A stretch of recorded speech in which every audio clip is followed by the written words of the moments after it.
tristeza existe, mas a tristeza mais triste, que faz tudo entristecer, é a mãe pobre gemer, dos olhos d'água correndo, vendo teu filho dizendo, mamãe, eu quero comer.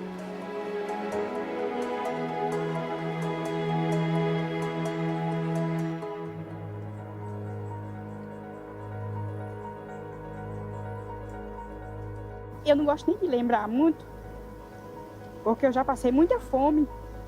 Não foi pouco não, foi muita.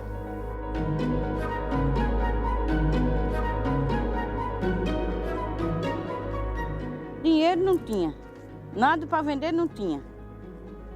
Muita gente tinha vezes que, Ave Maria, relava mandioca para fazer um beiju para comer, com fome. A gente comia farinha de mandioca com chá de capim-santo para sobreviver.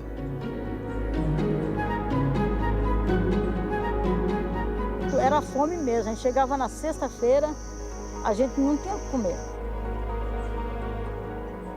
Carne, a gente não comia. Verdura também não. Era calango, preguiça, comia todo bicho que aparecia. Passar o dia sem comer e chegar à noite e não ter o que comer. Esse é um sentimento muito ruim.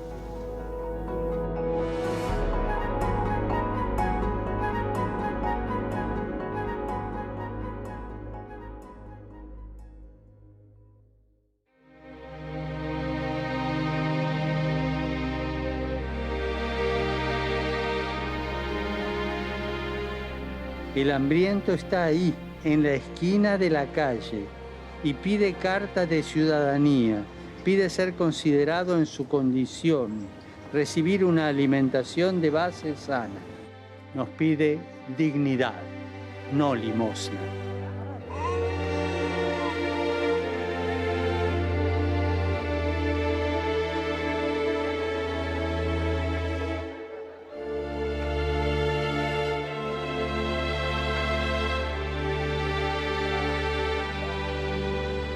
$800 milhões de pessoas ainda continuam passando fome no mundo.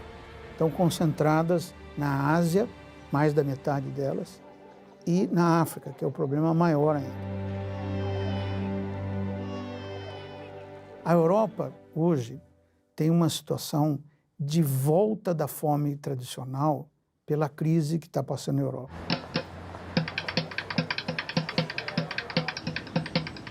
E tem hoje um grande fluxo migratório que também passa fome. São migrantes em solo europeu, que tem uma grande dificuldade de alimentação. O americano, infelizmente, tem bolsões de pobreza extrema, principalmente na população negra nos estados do sul. Mas eles comem porque utilizam o selo alimentação, que o governo dá para comprar alimentos. O americano hoje tem quase 10 milhões de pessoas que dependem desses cupons para alimentar no seu cotidiano. Hunger exists in the United States of America. Not a single congressional district in this country is hunger-free. Our food banks, our food pantries, the people who are on the front lines in the fight against hunger simply cannot do any more. They're stretched to the limit. And one final fact, this bill will make hunger worse in America, not better.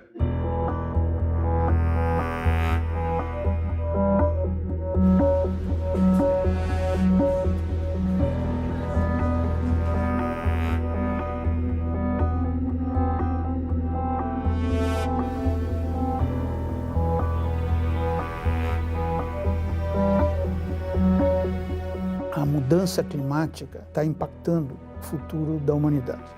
Basicamente, muita seca, recurso à água está se tornando muito escasso, uma assustadora multiplicação de insetos. Em 5 anos mais, nós poderemos ter 5 vezes mais insetos do que temos hoje. Então isso é assustador, porque os insetos são um grande concorrente nosso no consumo de alimentos.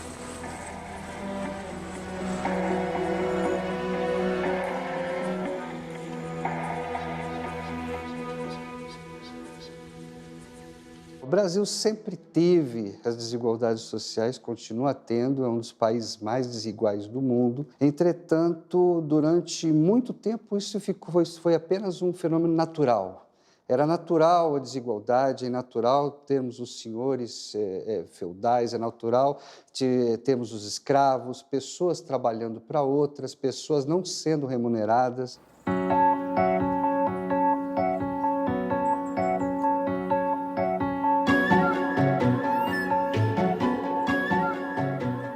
A fome está diretamente ligada com a propriedade da terra no Brasil. E a primeira lei de terras criada aqui foi criada para não deixar que os pobres e os escravos libertos da escravidão tivessem acesso à terra.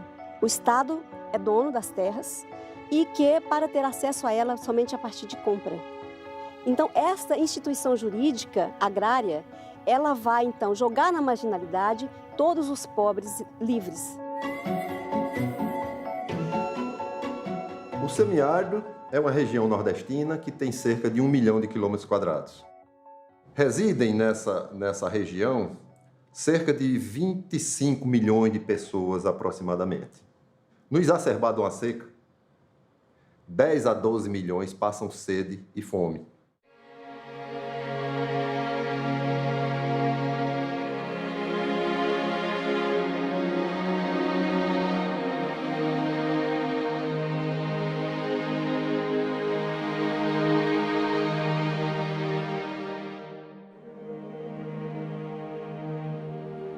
Do sertão é uma fome escondida, ninguém vê. Então o Brasil do sertão era ignorado, pensava-se que não havia fome, e havia muita fome. No Nordeste, onde vivem 25 milhões de pessoas, 60% das famílias não comem carne, 80% não comem ovos e 50% não bebem leite.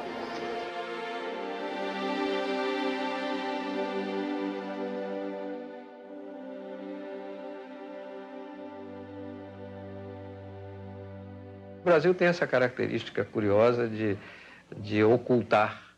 É o país mais ocultista do mundo, né? Ele oculta os seus grandes problemas, ele só gosta de exibir as suas vantagens. Então vem o Josué e diz, não, tem fome no mundo, tem fome no Brasil. Ele foi que deu à fome o estatuto político e científico, quando ele levantou essa questão.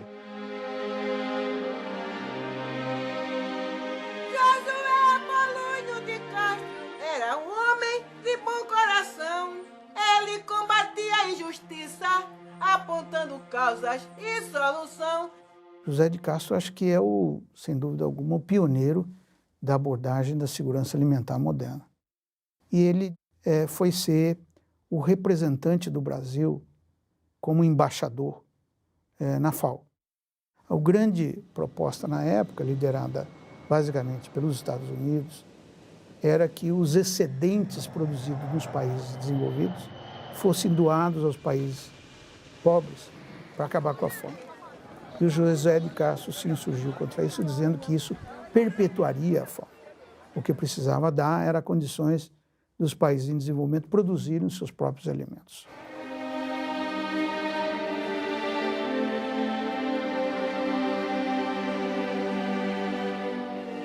O Brasil, em 1960, ainda era um Brasil agrário. A principal reivindicação era o acesso à terra. Isso vai ganhando força até 1961, com a posse do João Goulart, que aí sim foi pela primeira vez no Brasil que um governo federal assumiu o discurso e a narrativa da reforma agrária.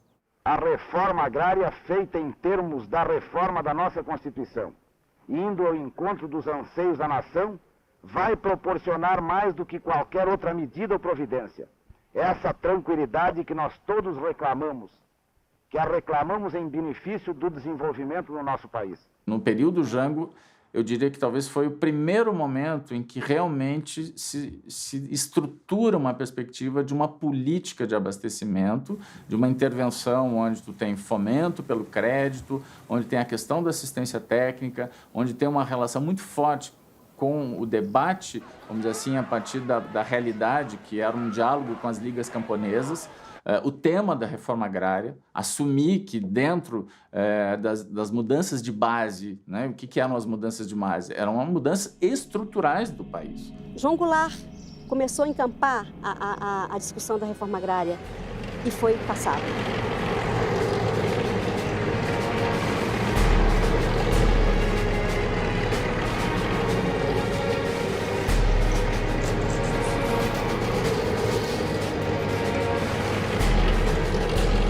O golpe militar entrou e todas aquelas lideranças, mais de 3 mil, 4 mil, 5 mil camponeses organizados, já existia naquela época 6 sindicatos de trabalhadores rurais, todas essas lideranças presas, torturadas, desaparecidas. Costumava-se dizer na época que o governo militar governava para 20% da população. A agricultura foi orientada no sentido de modernizar tecnicamente, mas sem mudar a estrutura agrária. Daí a denominação modernização conservadora da agricultura. O mundo, desde os anos 60, passou por o que nós chamamos tecnicamente uma revolução verde. Aumentou-se muito a produção de alimentos graças aos avanços da genética. Então, a quantidade de alimento produzido por planta aumentou muito. E isso fez esse conjunto que hoje é chamado de Revolução Verde, a semente melhorada, o defensivo e o fertilizante.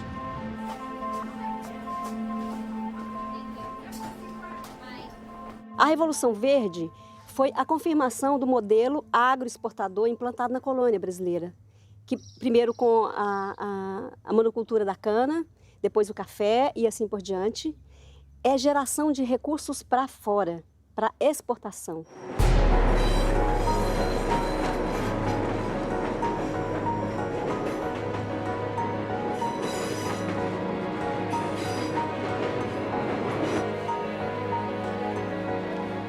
Diariamente chega a São Paulo, a maior cidade industrial do Brasil, denominado Trem do Norte. Ele traz algumas centenas de imigrantes que vêm em busca de trabalho. São assalariados agrícolas, parceiros, meeiros, arrendatários e pequenos proprietários que procedem do Nordeste. De 1952 a 62, migraram para São Paulo 1.290.000 nordestinos.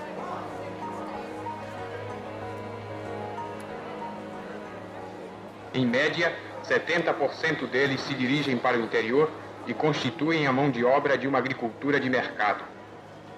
O restante localiza-se na indústria e se concentra na construção civil.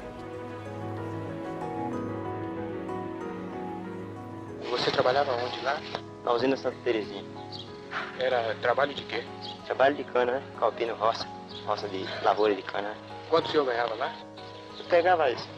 5,5, largava 7, ganhava 700 cruzeiros, né? Aí o senhor resolveu vir pra cá? Aí vim vir para São Paulo ver se ganhava mais, para ver se melhorava mais a situação. Né? Eu morava em Pernambuco. Agora eu não fiquei lá, não só foi só por causa da chuva.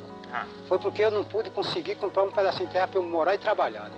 Se desse para comprar terra lá, o senhor ficava? Ficava lá.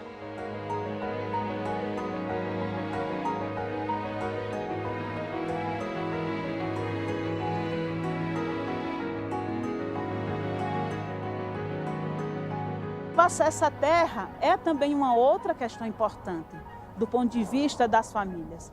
Eu sou de uma família sem terra, né? Eu nasci dos 10 anos para cá, eu me lembro de mais ou menos 3 moradores que meu pai trabalhou. A gente não tinha terra, a gente vivia na terra dos outros.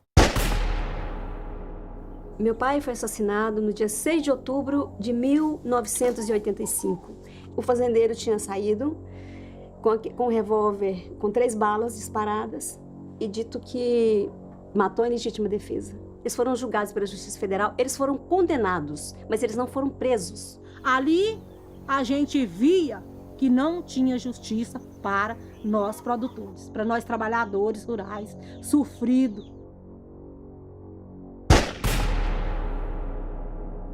Só para recordar, o assassinato de Pedro Teixeira na Liga de Sapé, na Paraíba, em 1963.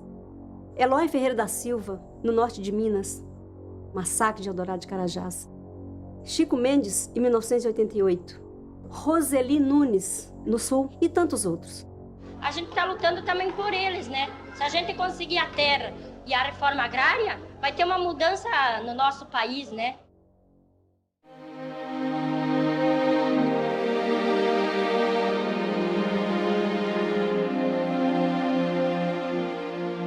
Sofremos sim por água, porque eu andava 4, 5, 6 quilômetros para pegar uma água que era imprópria para o consumo, né? A água onde animais faziam xixi, cocô, o cavalo tomava banho, tudo, e a gente não tinha outra, tinha que usar aquela, né? A gente tem uma história de jovens e crianças que morriam pela própria qualidade da água. Não só a sede, também como a fome, né? Porque não adianta você, se você tiver o feijão e você não tem água para cozinhar, você vai cozinhar como? Né? Se você tem um arroz, mas você não tem água, então não tem nada. A água era pouca e a comida mais pouca ainda, né?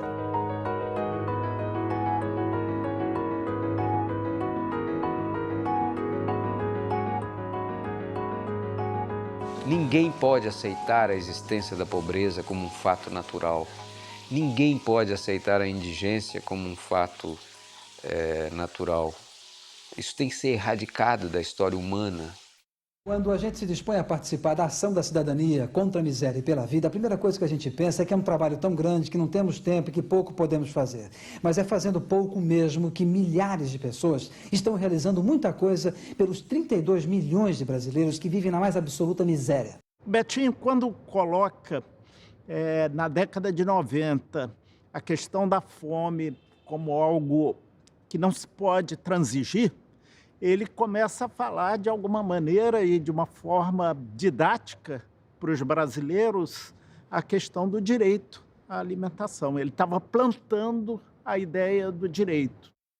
Organizada pelo CONSEA e pela Ação da Cidadania, a primeira Conferência de Segurança Alimentar foi aberta pelo presidente Itamar Franco e contou com a participação de 2.000 representantes de governos estaduais, governos municipais e dos comitês contra a fome espalhados por todo o país, para definir uma proposta de segurança alimentar a ser apresentada ao governo federal e aos candidatos à presidência da República. O Brasil e a própria população começou a se dar conta de que não era mais concebível, não era mais permitido aceitarmos a fome como algo natural. É um fenômeno eminentemente político. Já no início dos anos 2000, surge a proposta do Fome Zero, a proposta de enfrentamento da fome novamente como uma prioridade e trazendo essa novidade para o Estado brasileiro, que não discutia mais se era papel ou não do Estado, mas assumia como um papel prioritário. Por isso, defini, entre as prioridades de meu governo, o Programa de Segurança Alimentar, que leva o nome de Fome Zero. Como disse em meu primeiro pronunciamento após a eleição, se ao final do meu mandato todos os brasileiros tiverem a possibilidade de tomar café da manhã, almoçar e jantar, terei cumprido a missão da minha vida.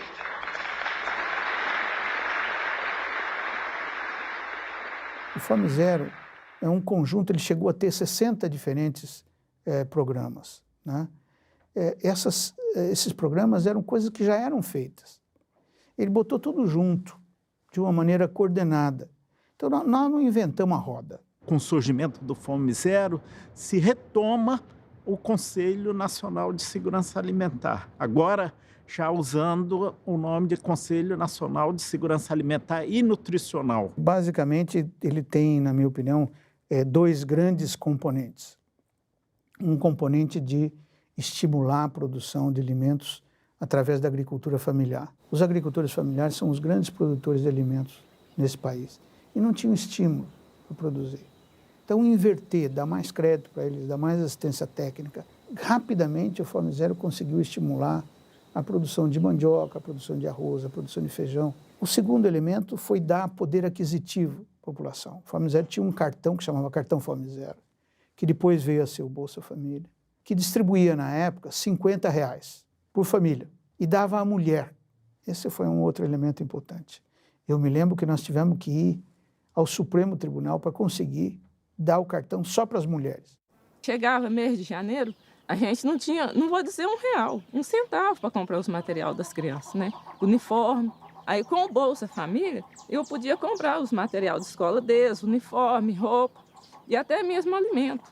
Quando a nossa renda, né, começou a melhorar, aí eu devolvi o cartão para que outras famílias pudessem receber. Porque da mesma forma que me ajudou meus filhos, que eu nunca imaginava que um dia, né, eu pudesse ter um filho universitário. Nós víamos mulheres, sobretudo mulheres, que era a maioria das titulares do programa, tendo toda uma iniciativa de planejamento e organização a partir daqueles poucos recursos que recebiam, algumas tendo somente aqueles recursos para sobreviver e sobreviver com sua família, dando a absoluta prioridade à alimentação. O Bolsa Família é uma ajuda muito grande. Quando a gente vê quem tira o Bolsa Família, tem muita gente que a gente fica olhando, que sai para o supermercado e sai com as sacolinhas, tem direito de comer um pedacinho de carne. Não tinha antes do Bolsa Família. Quem era comer um pedacinho de carne? Ninguém. Você tem na sociedade brasileira algumas pessoas que se posicionam contra. Eu estava conversando com um açougueiro outro dia, né? E ele dizendo, não, isso aí está gerando vagabundo. Eu perguntei para ele, escuta, você tem ideia de quantas pessoas que vêm aqui no seu açougue comprar carne que recebe o Bolsa Família? Começa a perguntar, né, pelos teus clientes. Então, não é só um programa que permite a pessoa ter acesso a uma renda mínima. É também um programa que estimula a economia local, ela injeta dinheiro na economia local. E todo o Brasil ganha com isso. Você cria um mercado de consumo. Acho que uma das grandes medidas que nós fizemos com o Fome Zero foi, basicamente, acabar com a cesta básica que se doava em toda a época de seca e fomentar a produção. Uma seca, não é?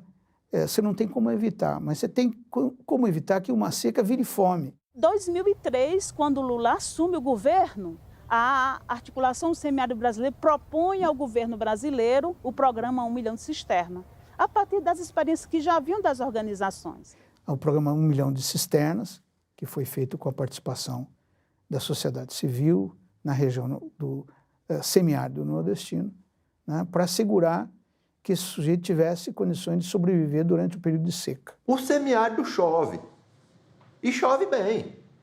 É um dos semiáridos mais chuvosos do mundo, se eu posso dizer assim. Chove até 800 milímetros.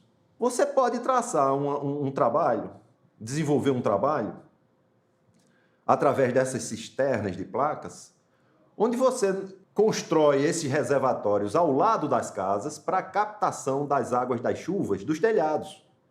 A gente sabe que num metro quadrado de telhado, se chover 1 milímetro, você tem 1 litro d'água. A cisterna foi uma invenção do sertanejo, que a gente transformou em política pública. Quer dizer, não é uma alta tecnologia, não é uma coisa high-tech que foi inventada e caiu, né, da modernidade. Não, é uma invenção do sertanejo que o Estado brasileiro soube se apropriar, transformar em tecnologia possível de ser replicada, e hoje você consegue investir, ter 1.200.000 cisternas e vamos ter mais. A experiência do agricultor Nel, de Sergipe, que numa grande seca foi embora para São Paulo, lá ele trabalhando na construção civil, né, fazendo piscinas, ele entendeu que voltando para o seu sertão, ele podia fazer também um buraco no chão, não é?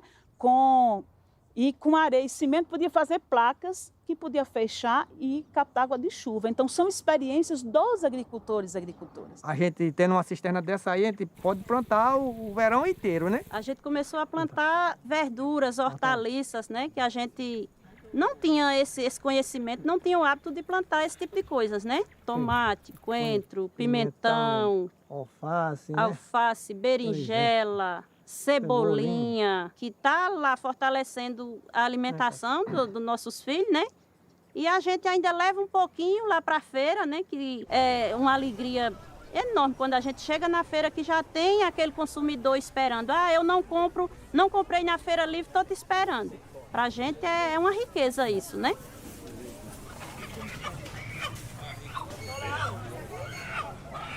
Essa ideia do programa 1 milhão de cisternas, que depois avançou para um programa que envolve uma segunda água, que é uma água para beber, que salva vidas, que melhora a qualidade de vida da população do semiárido brasileiro, a segunda água, que permite você acumular água para produzir.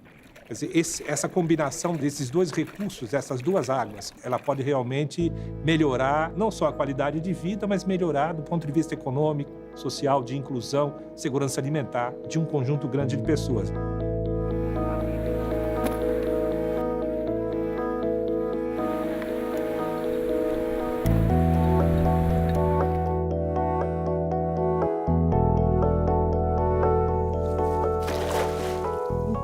Aqui na Paraíba, no semiárido brasileiro, tem cisterna. Quando chove, a água vai para a sua cisterna e a gente foi quebrando essa dependência dos políticos. Não por acaso, as eleições são na época da seca, né? E isso aumentava a dependência do sertanejo, dos caminhões-pipa, que eram utilizados como barganha de voto. Eu sendo prefeito de um determinado município, sabendo que você é um morador do meu município e você não votou em mim, você acha que eu vou te abastecer? Isso acontece de monte aqui no Nordeste. Água, né? Que sempre foi uma moeda de voto para os políticos, né? Sempre compraram os pequenos agricultores, né? A partir do carro-pipa e tudo mais, ela começa a ser debatida. E os recursos hídricos foi um dos elementos que nos trouxe, né, para dizer que a gente poderia não mais ficar dependendo de carro-pipa, de prefeito, mas que a gente poderia armazenar nossa água perto de casa. 2012 foi uma seca muito grande, mas a gente já está aprendendo a conviver com isso, né? 4 anos de seca brava no Nordeste. Estamos indo para o 5º ano de seca.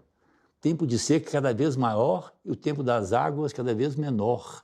Não temos os retirantes mais, não temos os flagelados da seca, aquelas multidões nas ruas, nas estradas das cidades, saindo das suas comunidades, clamando por um prato de comida. E o que é o pós-seca, né? Porque depois que as pessoas saíram da terra, abandonaram a terra, acabam não voltando, você tem mais concentração de terra, você tem menos geração de produção de comida, né, onde essa terra foi abandonada, mais pobreza nos centros urbanos, desagregação das famílias, uma desestruturação gigantesca no país. Eu não quero outra coisa melhor. Daqui eu não saio não. Se nós viver 100 anos daqui para frente e o senhor vir aqui fazer outra reportagem comigo, vai me encontrar nesse mesmo cantinho sentado nessa cisterna. A terra, ela é fundamental para a autonomia política das famílias agricultoras. Sem terra, sem água, sem semente, sem conhecimento, era a vida de sofrimento que muitas famílias vivenciaram no passado. Agora nós estamos também se apropriando dessa outra invenção do nordestino, que é um banco de sementes, que é uma coisa também modesta, singela, fácil de fazer, que se a gente fosse dar um nome chique, chamaríamos de banco de germoplasma. São as sementes crioulas, as sementes resistentes à seca, resistentes ao clima, que, portanto, são as melhores sementes para a gente poder produzir alimento no Nordeste. Todo ano planto consociado, milho e feijão. Minha semente é uma semente que vem desde do meu pai, do meu avô. Eu venho plantando e guardando todos os anos essa semente. Com pouca chuva, mas mesmo assim, todo ano eu faço uma colheita boa. Hoje, essas sementes comerciais, os híbridos, os transgênicos, você fica dependendo dele, de ir ao mercado comprar. Então, o agricultor não tem, como o São Paulo fala, choveu, eu tenho minha semente lá, vou plantar. E, de repente, não chove mais, ele perdeu aquele plantio. Então, ele tem que plantar de novo na próxima chuva. Isso é recorrente aqui. Então, por isso que o agricultor tem que ter seu estoque. Aqui, no caso, esse feijão preto, beirabinha, isso é um amor, isso é antigo. Isso plantavam meus avós, plantavam meus pais, hoje planta nós. Aqui temos o feijão faveta, né? O feijão faveta de cacho. A gente temos o milho jabadão, mas isso é um milho de verdadeiro, é um milho de confiança, é um milho que faz segurança alimentar e faz segurança para o nosso plantio.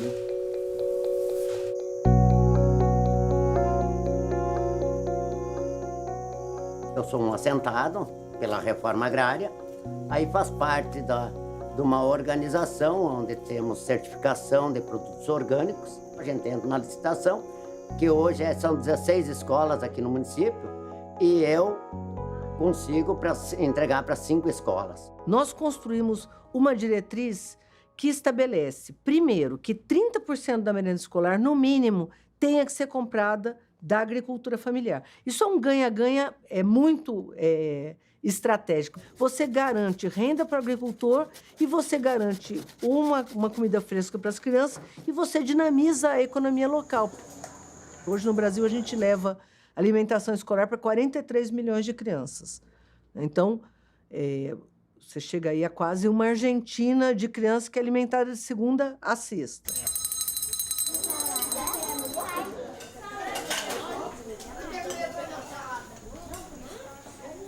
Nós vemos uma diferença bem grande, porque antes era mesmo, ou era um suco de pacotinho, ou era uma bolacha, aquilo assim mesmo para dizer que não tinha a merenda. Tudo era enlatado, tudo era formulado, e o pior disso tudo é que não respeitava os hábitos.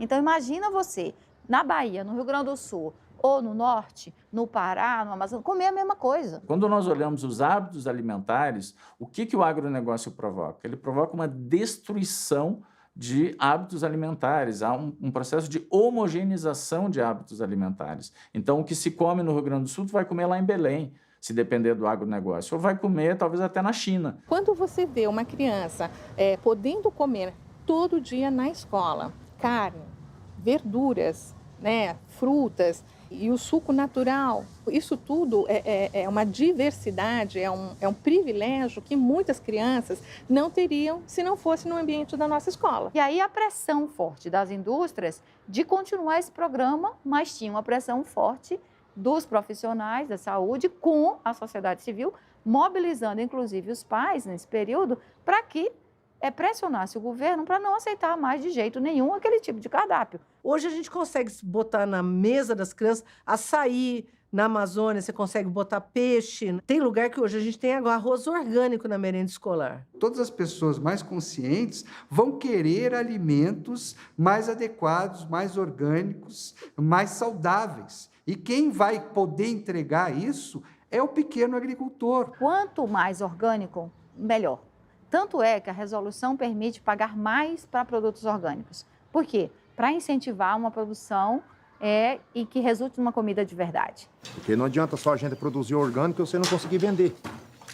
Né? Você tem que ter o orgânico, mas tem que ter o mercado. O Programa Nacional de Alimentação Escolar, ele é uma reserva de mercado. O PAA e o PNAE são duas políticas públicas do governo federal extremamente importantes para consolidar a cooperativa.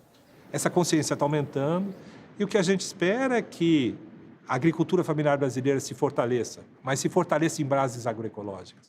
A gente tem uma área mais ou menos de 8 mil hectares, né, uma região muito rica. Então aqui nós tentamos fazer com que a biodiversidade ela se conecte. Né? Então temos banana plantado, pupunha, mexerica, jussara, para tentar trazer a viabilidade econômica. E aí a gente deixa as outras árvores, tudo crescer dentro do sistema também. A biodiversidade ela vai diminuindo a incidência de doença, melhorando a nossa produtividade. O Brasil tem mais de 4 milhões de famílias que são consideradas pequenos agricultores familiares, que vivem da sua produção, que produzem, têm hoje condições de estar desenvolvendo e estar vendendo essa produção e se organizando em cooperativas para poder processar aqueles alimentos e não perder os alimentos que são produzidos.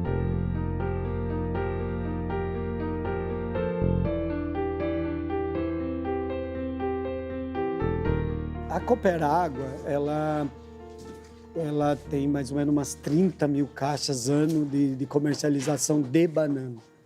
30 mil caixas seriam 600 toneladas de banana ano. Na Prefeitura de São Paulo, a gente entrega por semana em torno de 3 mil caixas de banana, de 20 quilos, e quase 1.000 escolas.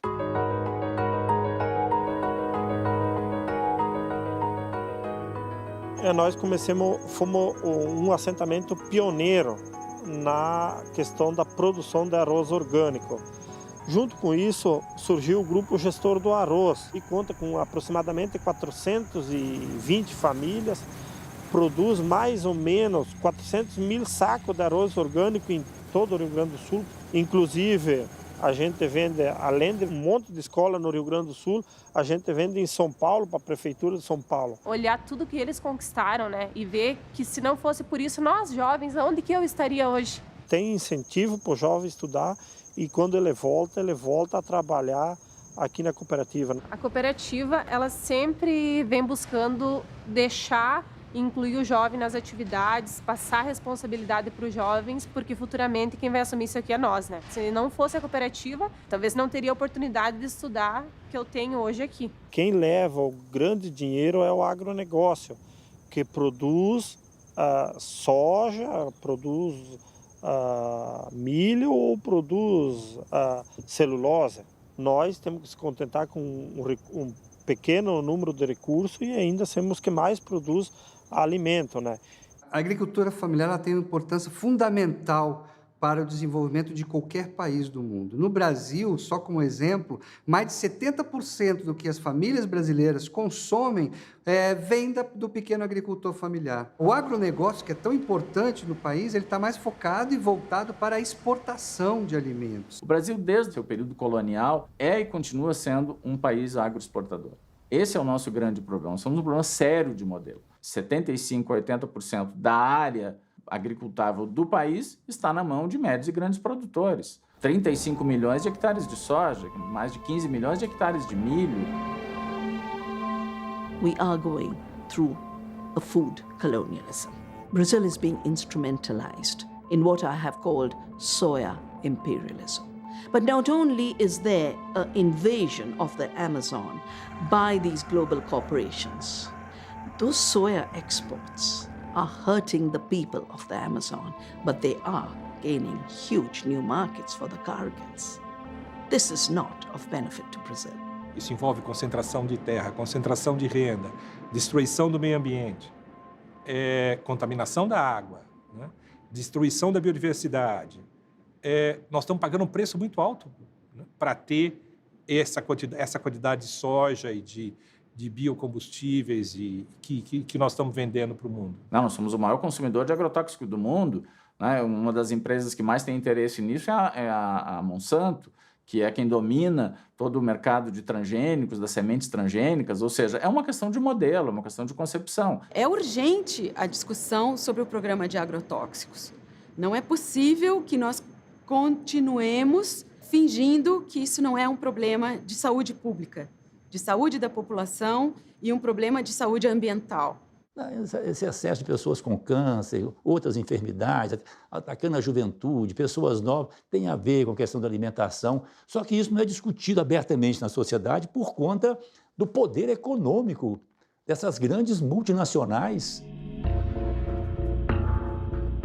O representante da Nestlé, num dos governos militares, eu não sei se foi do Médici, era conselheiro de nutrição da presidência da República. Nascia uma criança, ela dava 2 ou 3 latas de leite exatamente para a criança não mamar. Passava uma semana, um mês sem mamar e pronto. E aí se tornava um cliente da indústria.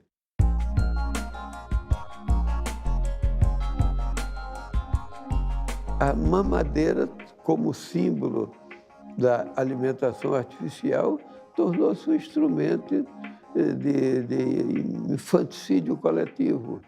O que são milhões e milhões de crianças no mundo que morreram pela substituição do leite materno pelo leite de vaca industrializado. O Scapini denunciou isso no Tribunal de Haia. Isso é um crime contra a humanidade, não é um problema comum, é um crime contra a humanidade. As Nações Unidas colocaram como a década da nutrição. Todos sabem que hoje o grande problema do mundo está sendo a má nutrição. Tanto os problemas com relação à obesidade, quanto os problemas com relação à subnutrição. Comem muita gordura, muito açúcar, muito sal.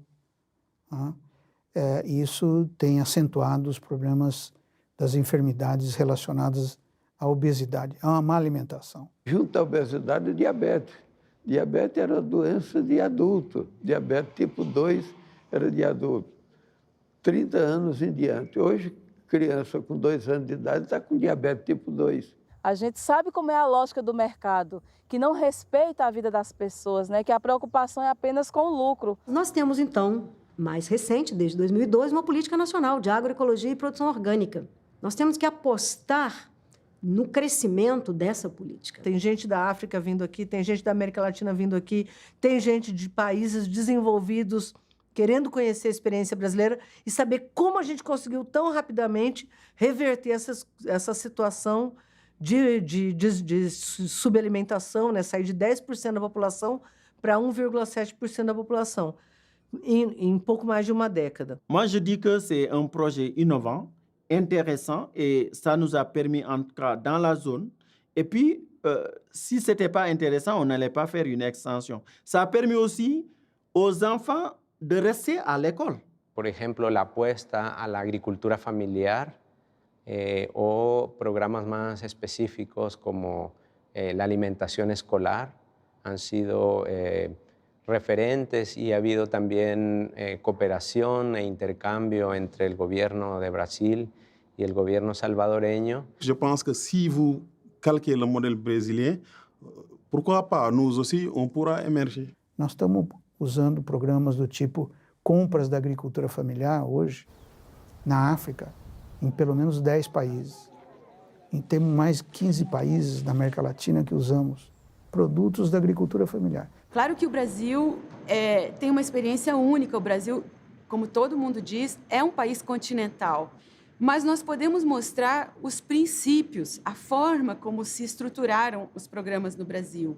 E isso é de muita utilidade para eles. Eu acho que nenhum de nós um dia podia imaginar que o Brasil ia chegar em tão pouco tempo e dizer que hoje nós somos exportadores de tecnologias sociais. Um Brasil que era marcado pela desigualdade, marcado pela fome, marcado pela pobreza, marcado pela exclusão. Eu acho que é um dos exemplos mais bem-sucedidos de política pública que nós temos até hoje na história da FAO. O Brasil reduziu o número de pessoas desnutridas em mais de 80%. Com isso, o país cumpriu o objetivo do milênio fixado pela ONU e saiu do mapa da fome mundial.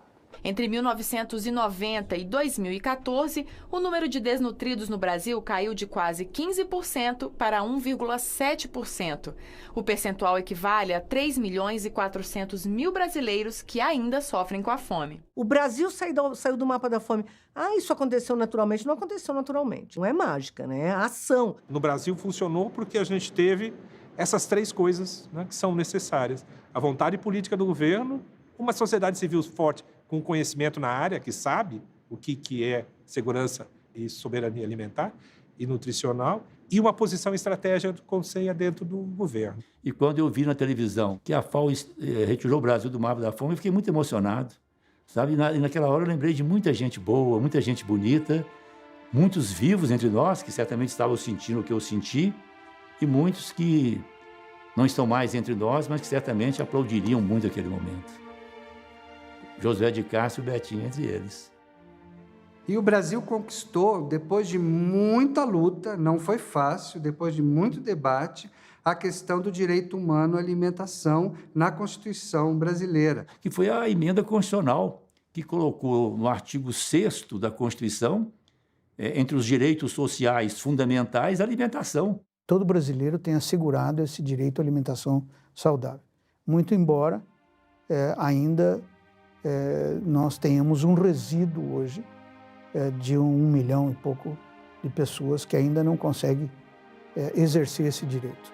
O direito à alimentação solo quedará garantizado se nos preocupamos por su sujeto real, es decir, la persona que sufre los efectos del hambre y la desnutrición.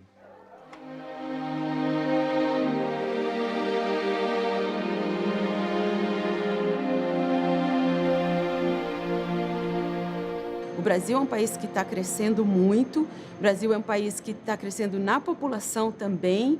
Nós temos que ter condições de alimentar essas pessoas e eu tenho certeza que quem vai poder alimentar essas pessoas é a agricultura familiar e camponesa.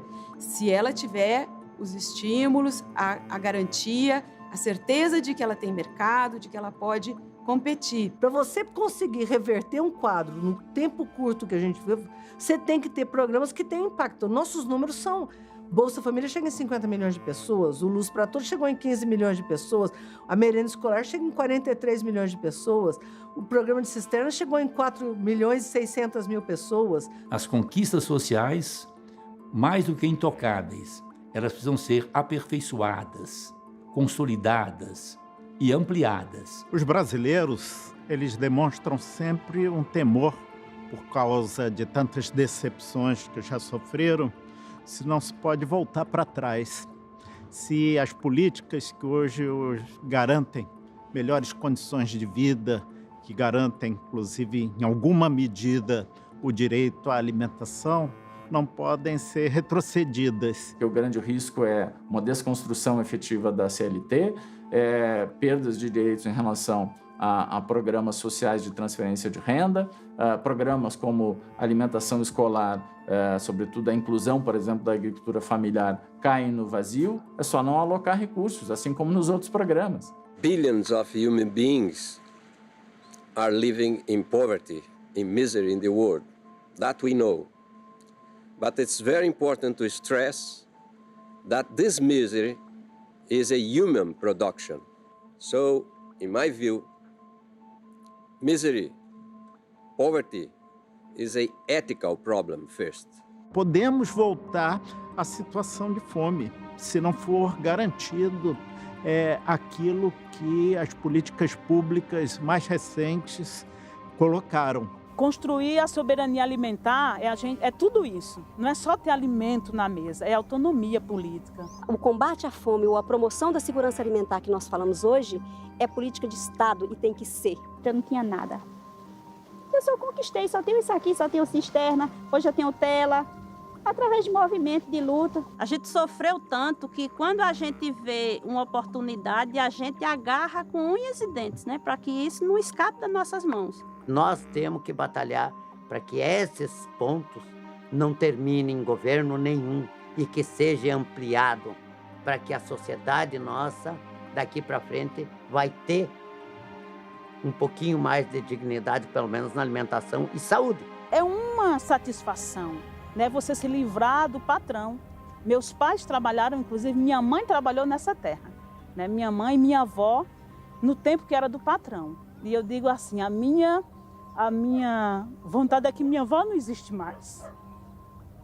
Para dizer a ela que a gente fez justiça, porque trabalharam muitas vezes de mão de obra escrava.